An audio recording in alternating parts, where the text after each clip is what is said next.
Ladies and gentlemen, our comrade, Reverend Hewitt.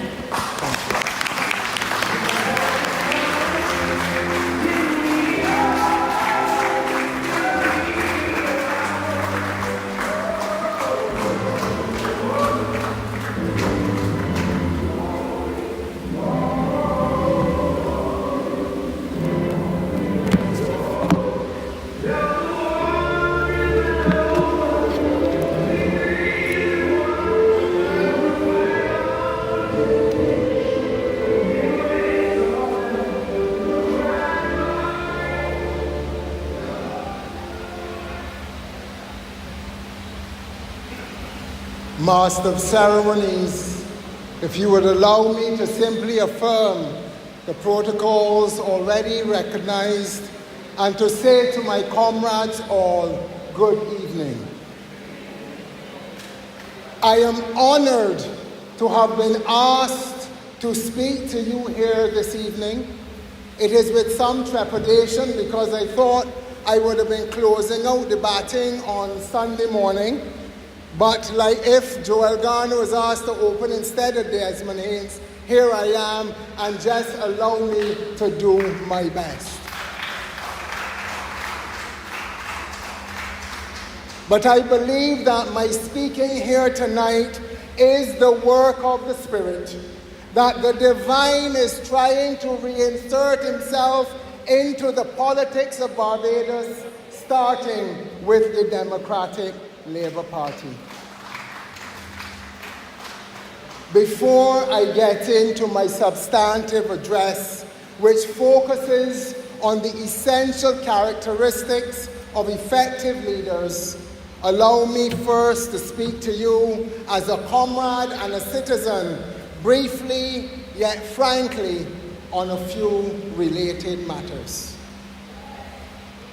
First, allow me to congratulate the Diocese of Barbados, my church, and I had hoped that Canon Burke was going to be here on its bicentenary. Its 200-year anniversary, which is a major milestone. And I pray that the Diocese of Barbados and all churches will continue to pastor meaningfully to our nation. But I want to use this opportunity as well to caution those across the political divide whose relationship with religion is akin to a mongoose and a fowl coop, not to use matters of faith opportunistically for political gain.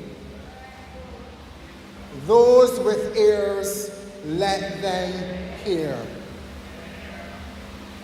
But more importantly, to my second brief point, the fabric of any democracy is fragile because it depends on the will of its citizens, us, to protect it. And if we become scared, when it becomes dangerous for us to defend our democracy, democracy can give way to autocracy, as recently happened in Bangladesh, but we are aware of the local cries against despotism. I thought, honestly, that social commentary in Barbados had died, because for the last 5 years, I could not hear any criticisms of the government of the day. But I was surprised and somewhat reassured when I heard the song Cross the Floor. So I asked a friend of mine who is a Calypsonian, and he explained their reticence. He said they are not willing to lose their pick to end up disqualified like Praise Academy of Dance. We have to be willing to defend our democracy. And I say that to come to what is our business. that an opposition party, the Democratic Labour Party, is the primary means by which democracies temper any regime's lust for political power or abuse of office. And we, as the opposition party, need to do better. For as a significant voice in this country once said, 30 love is not 100%. My father used to say to me, don't believe everything you hear. Don't trust everything you read. They make it seem like what is going on in the Democratic Labour Party is a crisis for democracy in Barbados. But we know different. We are sorting out our own business.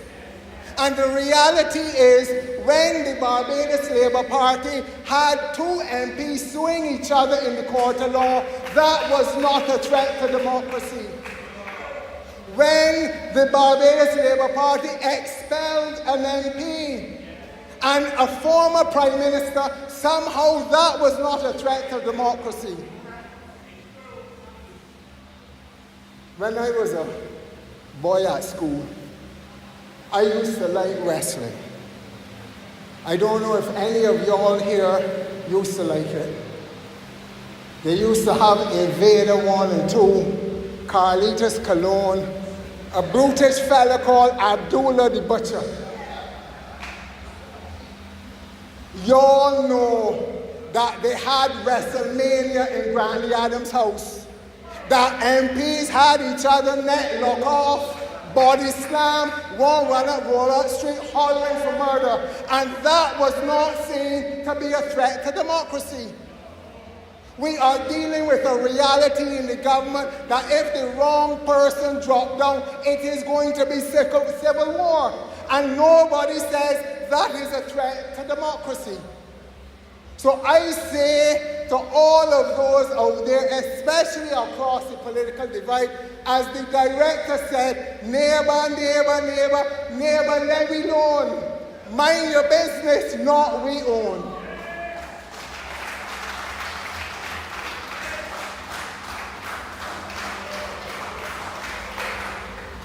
The Democratic Labour Party has not just been a beacon of democracy in this country, but the major instrument of social transformation. Because the reality is, political democracy is meaningless unless it is rooted in principles of liberty, equality, and fraternity, and accompanied by meaningful change to improve the lives of ordinary people. And it was often said that the Right Excellent Era Walton Barrow found Barbados a collection of villages and transformed us into a proud nation. As somebody said earlier, a nation where success no longer was to be determined by the color of one's skin, but by the depth of one's capacity and the strength of one's character. Matter day done. So in honoring this tradition of excellence, I urge anyone in our beloved party who may have a myopic view of history or this institution to refocus from the narrow confines of George Street and revision yourself as the crucial partner in Barbados' future as the DLP was ordained to be. I appreciate that some people feel uncertain after the last two election outcomes and also the internal disputes. But as Winston Churchill opined, failure is not fatal. It is the courage to continue that counts. And I like to emphasize in my pastoral work, when people in relationships are under pressure, recovery often starts at the darkest moment. And Romans 5 tells us to rejoice in our sufferings, knowing that suffering produces endurance, and endurance produces character, and character produces hope, and hope does not put us to shame because God's love has been poured out into our hearts.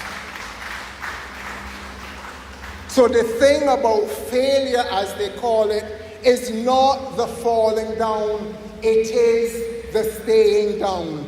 So as my speakers before said, it is time for us to pick ourselves up, dust ourselves off, and move forward, onward, and upward.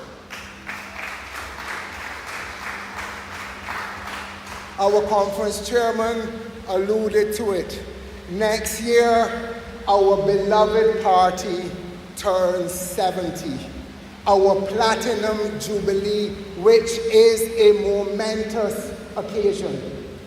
70 is a sacred number. It is made up of two perfect numbers, 7 representing perfection and 10 representing completion. So we are called to look ahead and to use this milestone to refine our vision and mission, reminding people who we are, what we stand for, and most importantly, where we are going.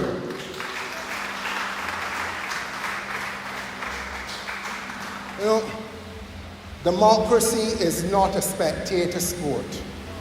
It is a participatory event, so it has to be all hands on deck. And so we need to get our leadership intact. We need to get our candidates in place. We need to get our messaging coordinated to let the people of Barbados know we are ready to be the next government. And so my final introductory point is this. I know a lot of y'all go to church regular. Matthew 12:25 and Mark 3:25 make the same point. A house divided cannot stand. A house divided cannot stand. We are called to be a single body, and not just in faith. As we are told in the Bible, if one member suffers, all suffer with him. So when we fail as a political institution, the entire nation suffers because there is no one else out there to safeguard their interests. So instead of fighting amongst ourselves, we need to prepare for battle on behalf of the people of Barbados. So we need to move forward from here onto a path where sorrow that some are experiencing now is transformed into joy. And that healing, which takes courage, calls us now of necessity to dig deep within ourselves and find the resolve that is needed in order to move this party forward on behalf of the people of Barbados. We don't need to get into who did what, why, and when, but let us recognize that mistakes were made on all sides because the error is human, and as a consequence, we all fall short of the glory.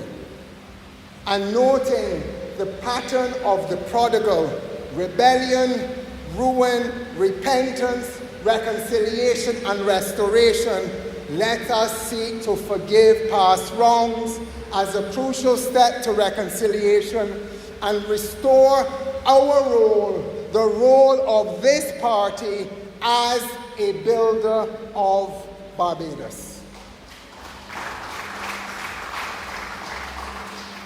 Sorry, that was just a warm-up.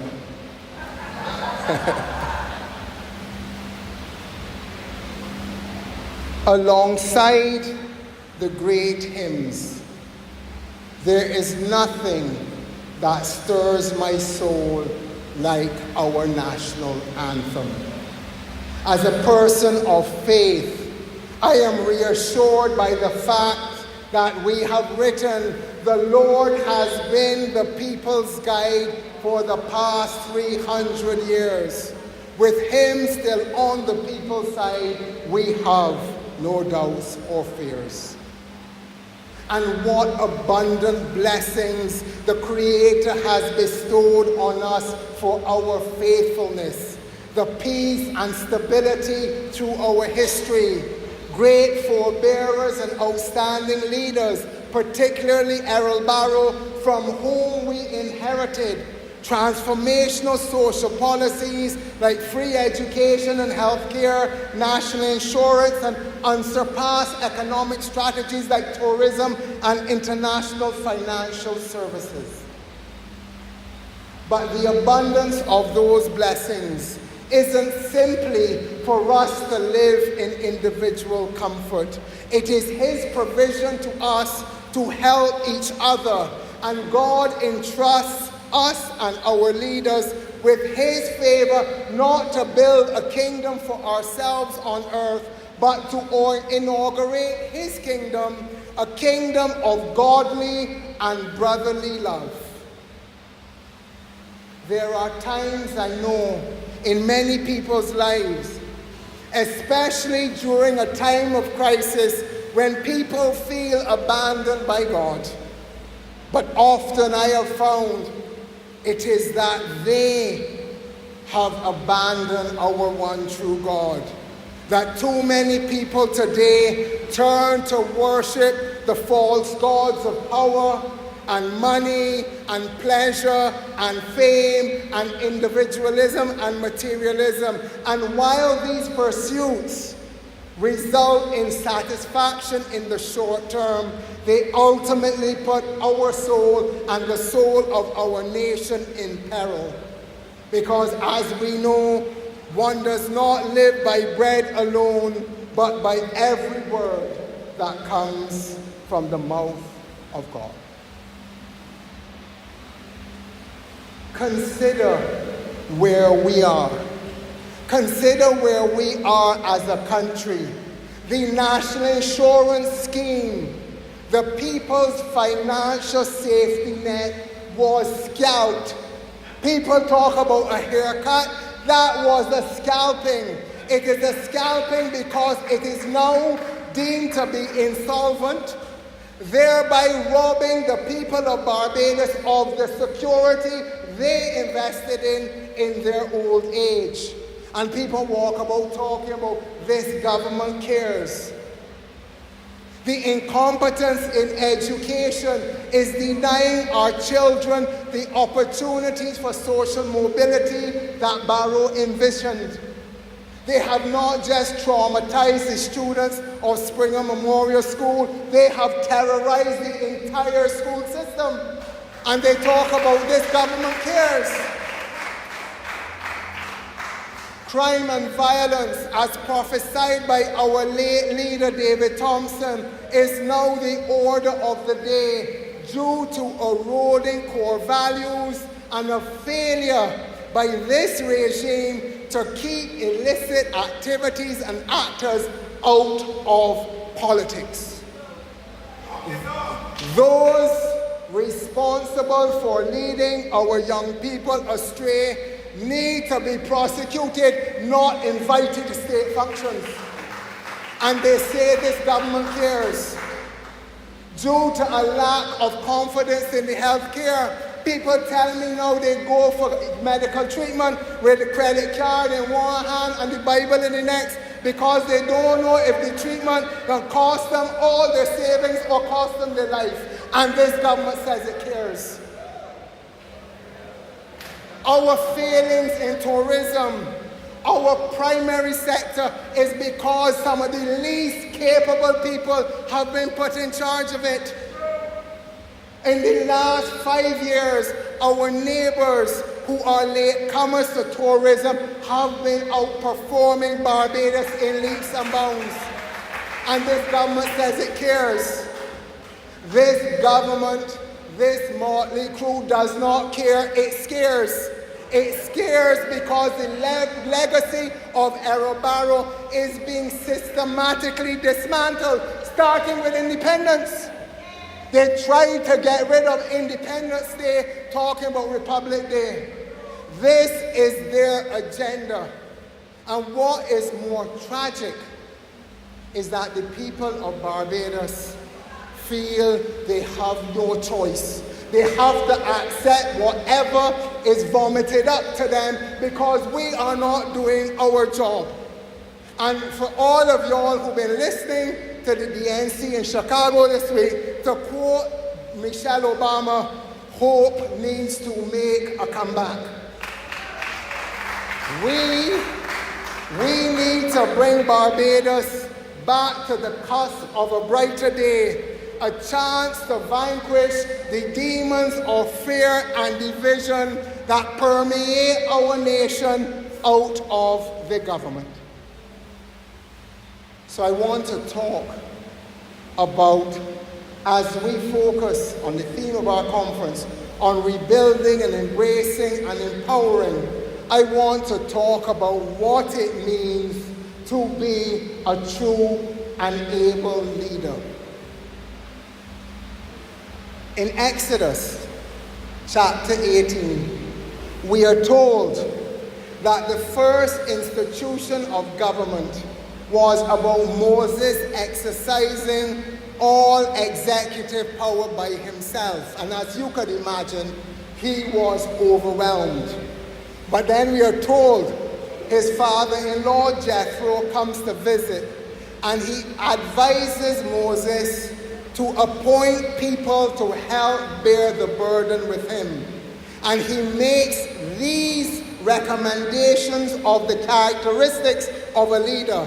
He says, find individuals amongst the people who are able, who fear God, who are trustworthy, and who hate covetousness or dishonest gain. And complying with that divine imperative, Moses went out to the people and told them to find leaders. I know some of y'all didn't realize that democracy was divinely ordained.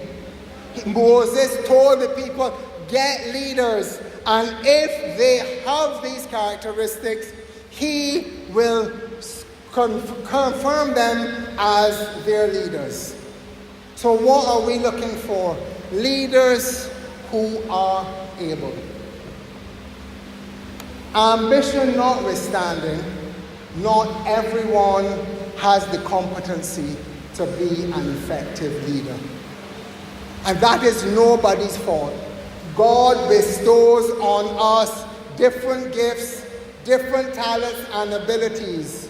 And we have to discern what are those talents and gifts he has given to us. An able leader is someone who possesses an understanding of the role and function of government. Someone who understands the rights of citizens and the importance of civil liberty. They have to have a passion for service, an understanding of the people they serve, and readily engage and guide the citizenry. Able leaders need to be persons of courage who will not shrink into despondency at the sight of difficulties or desert their duty at the approach of danger. Further, we are told that able leaders should be capable of enduring the burden of government, which is not easy and can easily fatigue the mind, body and spirit, as many of those here who have served at the highest level will know. They also have to avoid being corrupted by pleasures or greed or gluttony, because government is a great burden of weight, and therefore weak and unworthy people will not be fit to lead. And so we must find people who are able. And then we are told, find leaders who fear God. And the understanding of this is that the fear of God is not intended to be a servile, superstitious dread of some arbitrary or cruel dictator, those we have amongst us, but rather it is reverence to a creator who is a lover of holiness and a hater of vice. And it's important to understand that virtue is a necessary characteristic of a good leader. Because an ungodly leader who has a sense of honor or natural benevolence can be virtuous, but there is a challenge. Think about this. Suppose you have an ungodly leader who is in a situation where their unpopularity or hardship will be the certain consequence of them acting virtuously. Can we expect them that they will adhere to their sense of duty? Are they willing to sacrifice everything dear in the cause of virtue when there is no expectation of earthly reward? And as we are expected to love ourselves and all of us wish to be happy, why should we expect someone to go against their nature if they have no faith and therefore no expectation that God is going to reward their virtue? It is easy to try to find a shortcut around suffering and misery because this will be acting in their self-interest, which is often too powerful to be ignored. Virtue is necessary to help us stay on the straight and narrow, to do not what is popular, not what is easy, but what is necessary and called on by God to serve Him in righteousness and serve the people of this country faithfully. So we must find leaders who fear God. And then we are told to find leaders who are trustworthy. And trustworthy means free from deceit or hypocrisy, guile or falsehood. And trustworthy leaders are individuals who will not use flattery or cajoling, falsehood or slander to get into positions of authority. They will not promise to anyone what they have reason to think they cannot or do not intend to perform. You see, this is important because in any oath of office, leaders bind themselves to faithfully discharge their duty. And a trustworthy person pays sacred regard to this pledge. And they are not content with receiving honors or emoluments of office when neglecting the duties of it. We need to have persons of trust. And although Machiavelli dictates different actions, what we want to do is secure a future not just for ourselves, not just for our political expediency, but that which is in the interest of the people of Barbados and consistent with the values of this party. And finally, we are told to find leaders who hate covetousness, which is, as you know, the excess desire for riches, which people, if they have it, will pursue by unlawful, immoral, or unethical means. And this aversion to covetousness for our political leaders is crucial to avoid what is a primary source of corruption. Timothy tells you, those who want to be rich fall into temptation and are trapped by many senseless and harmful desires that plunge people into destruction and perdition. For the love of money is the root of all kinds of evil. And the reality is, much of the oppression, fraud, and violence that takes place around us can be attributed to covetousness. People wanting to get something fast, large, and as easy as possible. But we need to have leaders who avoid that in their public lives so that they are not willing to accept bribes or put their office on sale or on hire purchase to the highest bidder. We need people who will hate dishonest gain. So I'm going to conclude because it's long and I know we want to get on. We the people cannot uphold democracy or secure good government or guarantee the public well-being if we disregard the characters of those we appoint. A dunce or a joker, an extravagant or greedy person will not make a good leader just because they are elected by the people. To make right use of the democratic process, due attention must be paid by us in the ability and the moral character of those who present themselves to us. And Errol Barrow's investment in education was predicated on his understanding that democracy cannot succeed unless those who choose can choose wisely. And so the real safeguard for democracy is education. So we hear Jethro's advice to finding leaders who are able, fear God, trustworthy, and hate covetousness is important to us in Barbados because we see that our country is being consumed by hedonistic diversions, showy luxury, wanton extravagances, and all kinds of vanities. And this bodes ill both for the public good and the national well-being.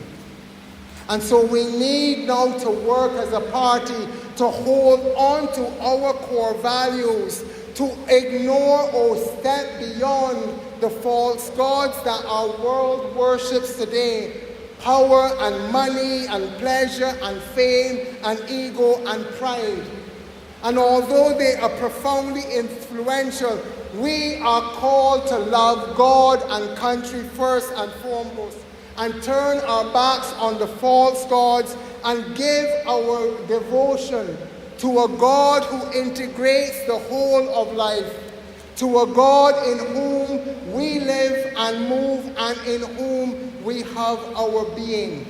We are called to give our fidelity, our fealty to a God who has been our help in ages past and our hope for years to come, our shelter from the stormy blast and our eternal home. My brothers and sisters, my comrades, may God continue to bless Barbados, to guide and strengthen this institution so that we can be his servant and serve our sisters and brothers with honesty and integrity. I thank you.